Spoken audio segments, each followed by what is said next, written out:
मी अरुण घोडके शुभचिंतन.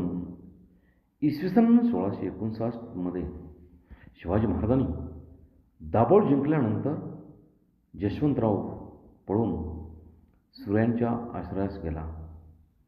महाराज संगमेश्वराला आले. संगमेश्वराचे आदिलशाही अंमलदार पळून गेले.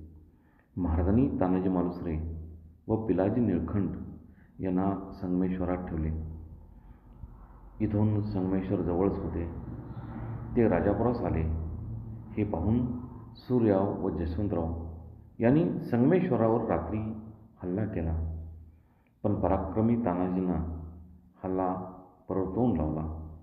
महाराजांना ही बातमी समजली, तरीही त्यांनी सूर्यावला संधी देण्याचे ठरवले.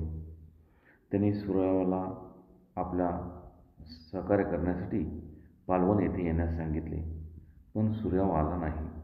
तेव्हा महाराज श्रंगारपुरावरती चालून गेले. सूर्याव श्रंगारपासून पळून गेला.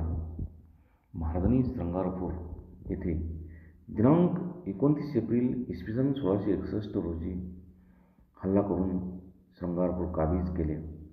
तेथील शेजारील दुर्ग आपल्या ताब्यात घेऊन त्याची व्यवस्था लावून महाराजांनी त्या गडाचे नाव प्रचितगड असे ठेवले. यावेळी दुर्गपती शिवाजी महाराज स्वतः गडावरती आले होते, याची नोंद कागदपत्रामध्ये सापडते. सूर्यावचे कारभारी पिलाजी शिर्के होते. ते महाराजांना शरण आले. बहुत काय बोलणे. राम कृष्ण हरी.